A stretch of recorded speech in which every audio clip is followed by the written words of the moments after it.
Well, good day to you one and all. It is I, Justin Hawkins, and this is Justin Hawkins Rides Again. Yeah, that's a lovely denim shirt, but somewhat demure by his standards, you're probably thinking to yourselves. And demure indeed, yes, I've made a conscious decision to tone it all down a little bit because we're grieving and mourning the loss of Ace Frehley. Why did I say that so jauntily? Because when I think of Ace Frehley, as I seldom do, I'll be honest, but obviously with him passing away last week, I've been thinking about him quite a lot. And I've been thinking about a couple of brilliant encounters that I had with him over the years, and I'll share those with you. First of all, I'll do the theme tune, and then we can begin to pay tribute to Ace Frehley, another rock legend that has unfortunately passed away. Justin Hawkins rides again.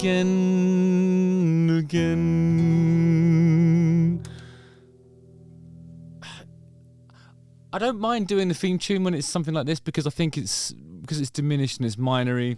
It's still suitably sombre and morose. I think it's not. There's nothing disrespectful about that. That's nice.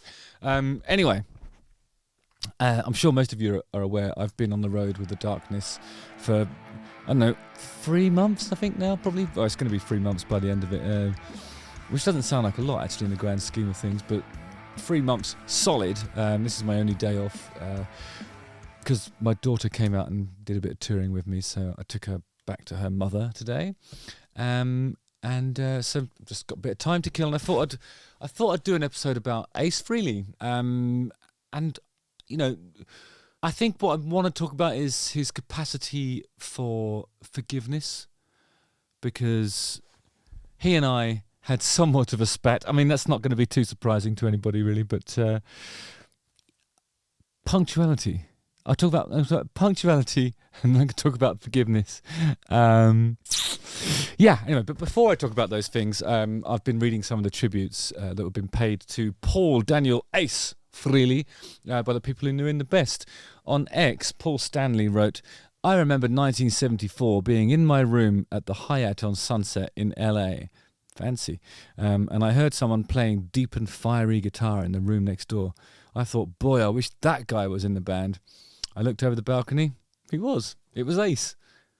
That's a really weird story, isn't it? Gene Simmons, who is the most cynical of all rockers, and I don't think he'd even mind me saying that, called him an eternal rock soldier, and said that no one can touch his legacy. Peter Criss wrote, "I'm shocked. My friend, I love you. Kiss Army, Ace Frehley, Kiss, Spaceman." And alongside their posts, there were photos of Ace. And others in the music community have been sharing their own, including Tom Morello, Weezer, Tool's Maynard, James Keenan. I don't know why he's got 3 names. Sorry, I shouldn't be slagging Tool off. Why would I be slagging? Very, very good drummer. Nile Rodgers, Steve Vai, John Five, Slash, and Alice Cooper. And I wanted to share mine because if every picture tells a story, so does this about what kind of person Ace was. And there you see moi. It's when we're on the Monsters of Rock cruise. Now, I've been on a Kiss cruise before. I don't think Ace Frehley was on that one, but there was an incident anyway. So I could explain what happened, but I'm going to watch this account of it. You may or may not have heard about the recent feud between legendary Kiss guitarist Ace Frehley and Justin Hawkins, lead vocalist for The Darkness. It all started on the recent Monsters of Rock cruise, headlining this floating festival were Joe Satriani and Ace Frehley. Each of the acts played 2 shows on the cruise. For Ace's second show of the cruise, he played in the second largest venue, Studio B.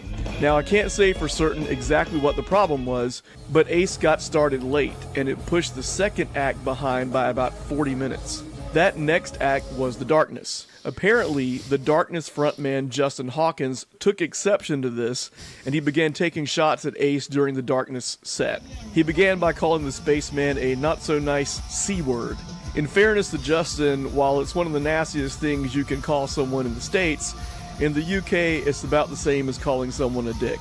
You've noticed I wear a watch on stage, but I think the important thing about rock and roll is punctuality. I'm not going to mention any names, But somebody overran, and thus we were late coming on stage. I apologise to all of you.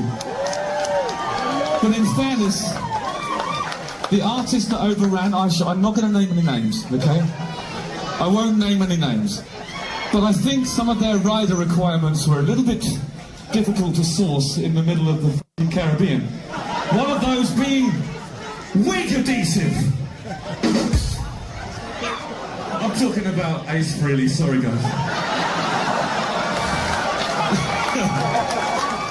You could tell I had my tail up. I was kind of excited.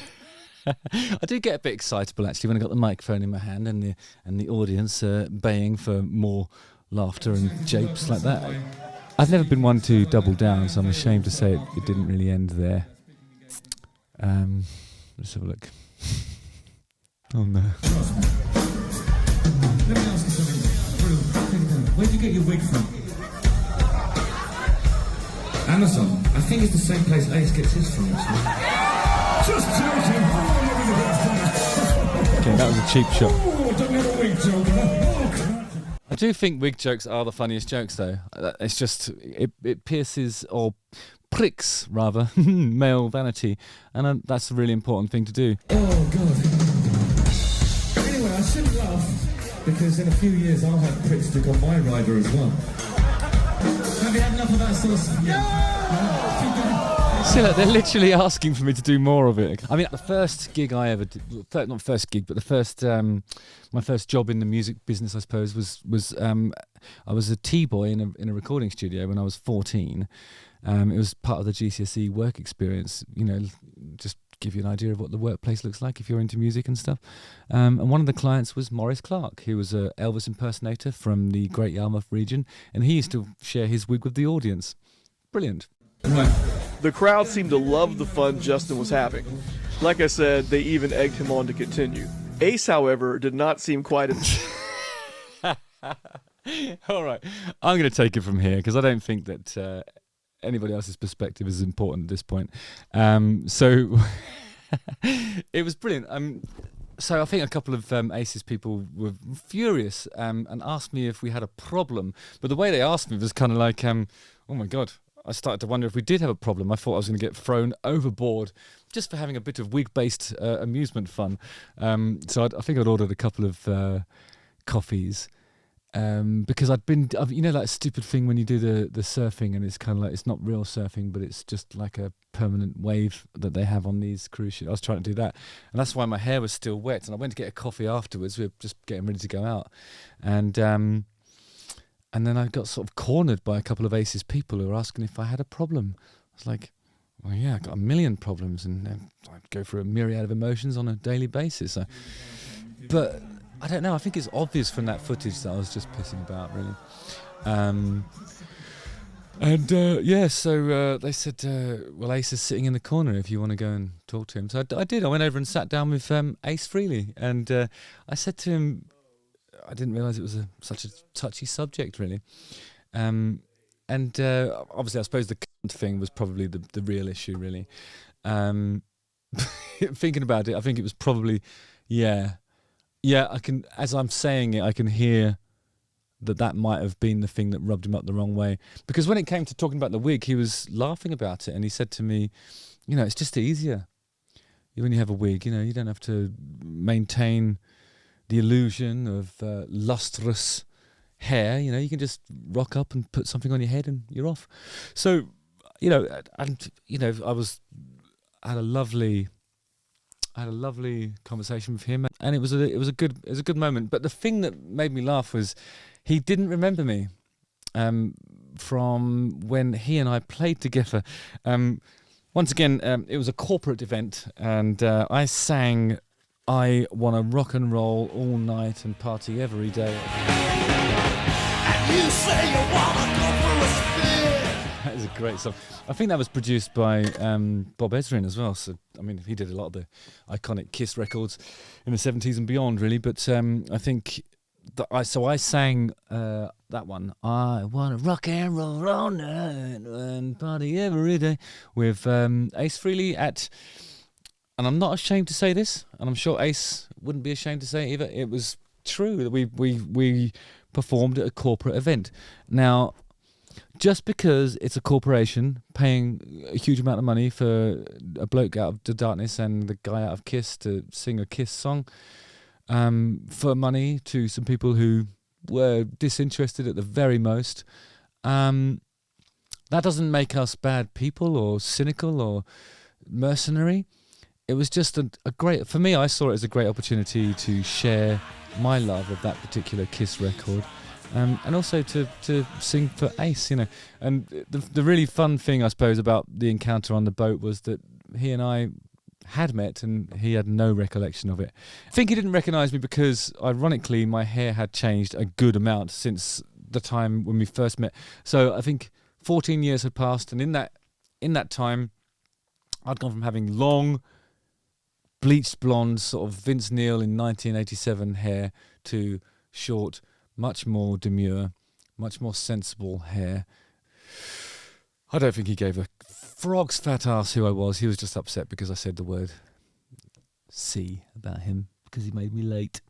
Anyway, not long before he died, Ace was interviewed for an upcoming book called Music, 30 Years of Interviews, and its author, Chance Hayden, revealed on X that Ace had told him, "I believe I'm going to be remembered as a straight shooter and a guy who stayed true to his craft and was respected by his peers.